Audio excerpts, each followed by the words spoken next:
Hey everyone, welcome back to RPG Imaginings. Today I wanted to showcase some of the pickups that I've had over the last couple months for specifically Call of Cthulhu, but also for gaming in general. And then I've been searching the internet for fun Cthulhu themed merchandise. And then I also have some research that I've done, and maybe it's the loosest style of research for Call of Cthulhu, but I would definitely consider it research, and I wanted to share it with you. And so let's get started right away. First, I want to share with you the most recent custom die that my Call of Cthulhu group and I have designed for our game.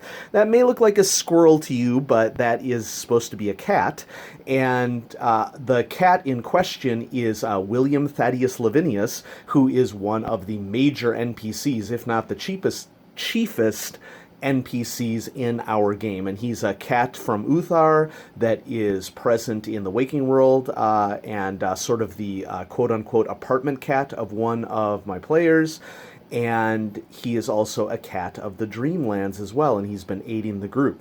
And like any good die that has a symbol on it, the maximum value on the die is the symbol, so we have a cat in the 0 place for a d10, and then if I turn this around, you can see the ones on the opposite side. I don't quite get people who make the symbol the 1, because if you're going to roll and a symbol comes up, that's something that should be the top value on the die, in my opinion.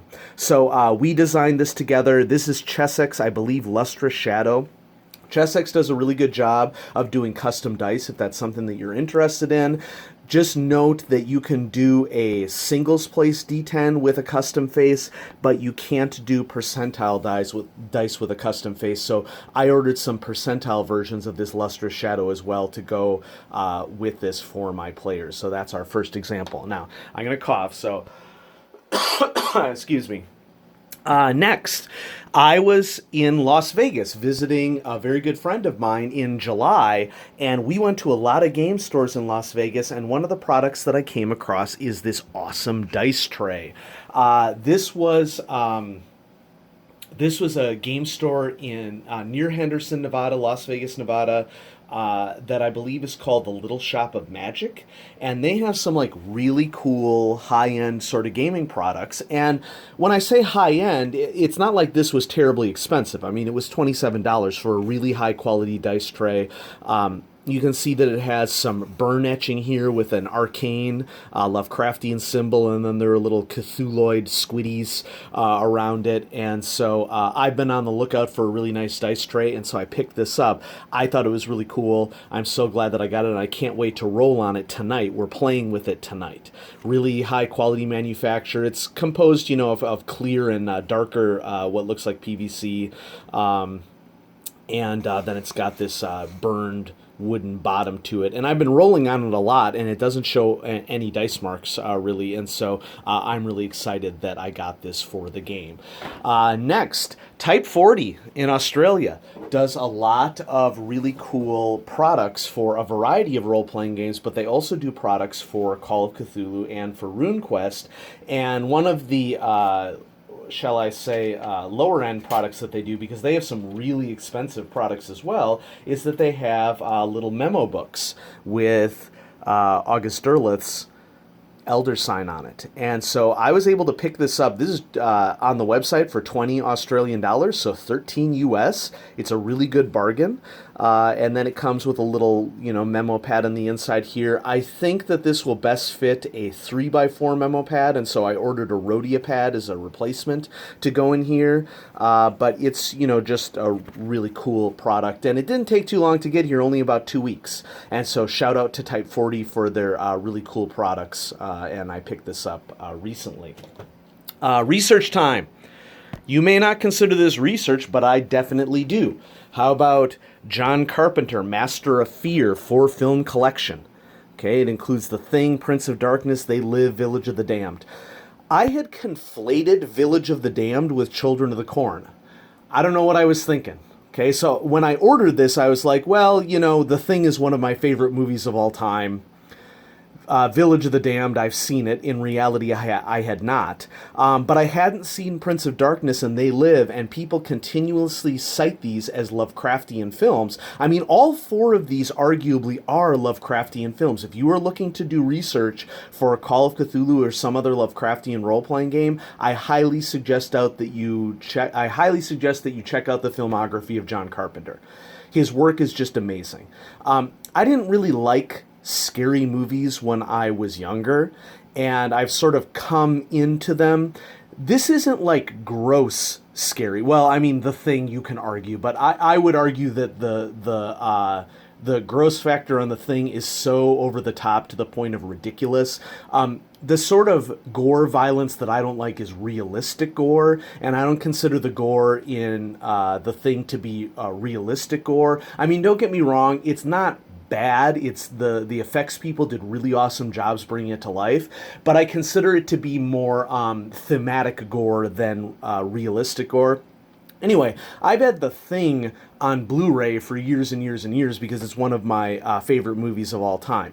I started watching Village of the Damned thinking for some reason that it was Children of the Corn, and then I realized, wow, this is not only a different movie than what I thought it was, but this is awesome and Lovecraftian and weird. Now, it's kind of more on the sci-fi end of Lovecraftian. People see the cover and they think that it's like a fantasy horror film, and it is not. Prince of Darkness, really creepy and eerie, really gives the strong, like, terror sort of that you would expect from, like, something like The Thing. Like, there's this otherworldly presence that pretty much you can't stop. How are you going to try to deal with it? And then They Live was really good as well. Some of these are more on the side of fantasy, some of them are more on the side of science fiction, but I would definitely consider them to be Lovecraftian. And if you are looking for research for Call of Cthulhu, this John Carpenter Master of Fear collection, which is available, I think, on Amazon, I highly recommend that you check it out. Now let's get to some actual Call of Cthulhu pickups that I had recently.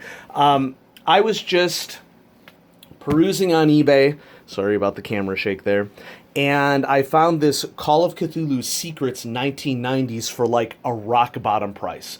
And Brian Sammons and Paul Carrick are well known in the Call of Cthulhu world. I really respect their work. And so part of what sold me on Secrets, because I'm not so much into modern Call of Cthulhu, was the two authors who were on this. And I was able to pick this up for like, I think $9, which is like a pretty rock bottom price. The idea behind this anthology, let's sort of just check out the back here real quick. We all hold a few deep, dark secrets close to our hearts. Some of our secrets are small and would seem unimportant if they were exposed to the light of day. Others are big and could change the world. This book is about secrets that have been allowed to fester and darken in the shadows. What was hidden in Robert Monroe Tyler's coffin? What horror left Jason Andrews to die a sickening death? Why does Ralph Morgan hold conversations with himself? What manner of creature stalks the Vermont countryside? Investigators must uncover these secrets before they are destroyed by them. This Fright Night scenario pack is suitable for beginning keepers and investigators. The adventures can also be used by experienced keepers as interludes in a longer campaign. Included are numerous grayscale illustrations, 20 authentic-looking handouts, and a pair of maps. And I gotta say, when I was leafing through the handouts for this, and so if you don't want to see spoilers, just don't read the details. I thought the handouts for this were particularly well done, and I wanted them as sort of inspiration to create other handouts. And so I think that this is a nice little collection, especially for, the price that I paid for it. And so I've been reading into it. I think that Paul Carrick especially is a really good scenario designer. Nothing against Brian Sammons. I just happen to know Paul Carrick's work, I think, a little bit better. And I was really excited to pick this up for a rock bottom price. And then I think that this is the best pickup that I got recently. I only paid $30 for this copy of The Dreaming Stone, which honestly is kind of ridiculous given the place that this Dreamlands campaign holds in Call of Cthulhu literature. To my knowledge, this is the only Dreamlands campaign that was produced by Chaosium. There's Sense of the Sleight of Hand Man, which Dennis Detweiler had published a couple years ago. But to my knowledge, in terms of Chaosium producing campaigns for the Dreamlands, this is the only one that I know of. And Kevin Ross, of course, is a huge name in Call of Cthulhu. And so paying $30, which I've seen this go for 60, 70, depending upon condition. I mean, the condition of this book is very good plus, I would say. And it really contains some stuff that is going to be really useful for my campaign, which is currently set in the Dreamlands. The artwork in here is fantastic. Look, it even comes with a return card. This was first published, I believe, in '97. So I think it would be funny if I filled this out and sent it, and I'm guessing that Chaosium maybe isn't located there anymore. I'll have to look that up before I spend time doing that. But there's some nice pictures in here, some good artwork, some diagrams, and I think that this is going to be a really critical, inspirational campaign for me to use to continue to flesh out the Dreamlands campaign that I'm currently running. And so I wanted to share that with everybody. And so that's my recent pickups, folks. Thanks for watching. There may be a little delay in future videos just because school is starting for me. Although I do want to point out, I'm really close to 300 subscribers on the channel.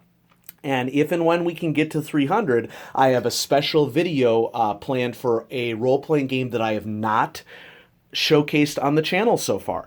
Because remember, one of the things that I'm trying to do is to bring to the light of day some of the great role-playing games out there that people may not be as aware of. And so I have one that I had a recent pickup for that I'm not sharing right now because I want to do it at that 300 subscribers video. And so if we can get to 300 subscribers, I'll have something that's never appeared on the channel before. So thanks for watching, everybody. Have a great day.